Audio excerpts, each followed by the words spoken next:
aytishlaricha insonning ko'ngliga ozor bermaydi. O'zining yaxshiliklari bilan hammaning ko'nglidan joy ola olgan kishi jannatiy bo'lar ekan.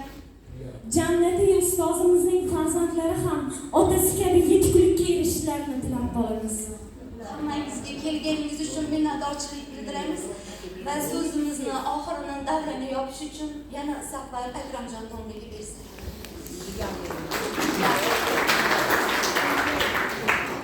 Assalomu alaykum azizlar. Mana Hofiz Nosirjonni mana esladik, qilgan ishlarini yaxshilab yodga oldik. Ilm ahlidan eshitganimiz bor. Farzand avval o'tsa, ota-onasiga jannatni tayyorlab turar ekan.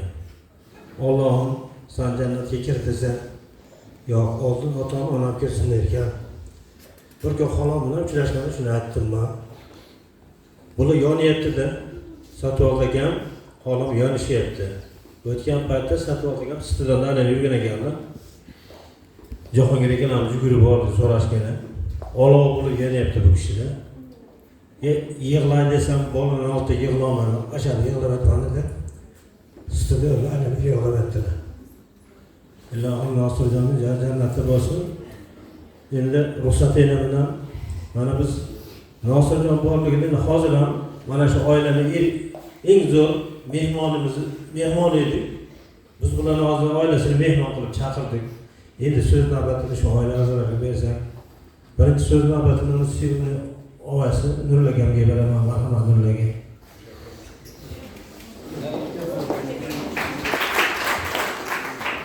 Assalomu alaykum. Hurmatli qatnashchilar. Avvalambor men birinchi Nosirjonda gapirish to'g'risida avval mana shu jamoaga rahmat aytmoqchiman. Shu jamoadagi shogirdlarga ming rahmat. Shunchalik hurmat qilsalar, Alloh sizlarni hurmat qilsin. Ishinglar ilgari bo'lsin, oilangiz doimo tinchlik, xotirjamlik bo'lsin. Endi Nosirjonning to'g'risida gapiradigan bo'lsak, mana ish faoliyati to'g'risida hammani gapirdinglar. Men pensiyaga chiqqan yil Nosirjon shu ish qilgan. Hop. Nosirjon oilada 10 ta farzand bo'lsa, 10 ta ichida erkak farzand edi. Kerak bo'lsa vaqti kelganda akamga ba'zi bir masalada yo'l ko'rsatadi farzand. Xudoxim farzandlarning umri uzoq bo'lsin, rizqi baland bo'lsin, otasini umrini uzlab o'qishib bergan bo'lsin.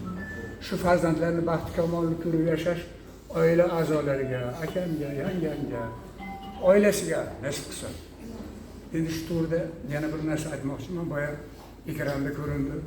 Men bilan birga ishlagan ustozlar ko'pchilik hammasi. Allohim shu Nosirjonni qatorida hammasini ham Alloh rahmatiga olgan bo'lsin. Joylari jannatda bo'lsin. Ro'ylari to'la nur bo'lsin. Oxiratlari obod bo'lsin. Bu dunyoda dilarda bilmasda qilgan xatiyot kamchiliklarni Allohim o'zi afv aylasin. Qilgan yaxshi amallarning boshlariga soyabon, oldilariga dasturxon qilsin. Qabrlarini Allohim qurbon nurlar bilan pir-nur qilgan bo'lsin. Qiyomatgacha rohat farog'at etishlarini Allohim o'zi nasib qilsin. Hammaga rahmat. Gulbahor, marhamat, endi so'z navbati sizga.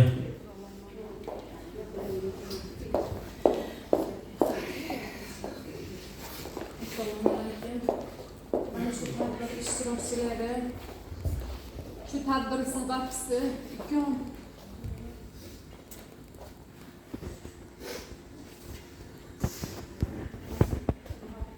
Nosirjon Allohdan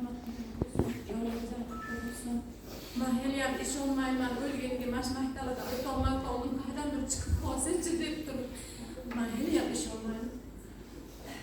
Hammamizni qalbimizda, dilimizda mana o'g'atganlarda oilamizda katta kichik yo'l boshchisi. Maktabdan chiqib, ayoldan chiqardi.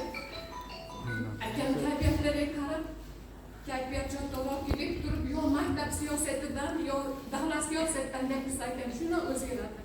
Kayfiyat tushadi. Ekanlar juda chiroyli gaplashishardi. Yosh bo'lsa-da hammamizga yo'l boshchi edi. Yuzimizga qarab, siqilibsiz, yo bo'libsiz, yo xursandsiz, hamma narsamizga shukr. Alloh rahmat qilsin. Kichkinagina birdan boshlab 38 ga bir pastga berib qolamiz. Yashida ukam ancha narsa qo'ygan ekan. Ancha narsa qo'ygan ekan. Lekin biz bilmaymiz, uni gunoh bo'lishini. Ilohim, mana Halilga rahmat, shunchalik esdan o'tkazsalar. Uni davomchilar bor, bizni bolaligimiz mana shu maktabda o'tgan. Hammamizni. Mana otam Alloh bayriga ketdilar. Hammamiz duoda bo'lamiz. Eson omon o'shalar ibodatlarni bajargani bahorimizga kiysurlar. Mana shu yerda boshlang'ich sinfga o'qituvchi bo'lib, 10 ta bolani mana shu yerda mehnat qilib boqqan.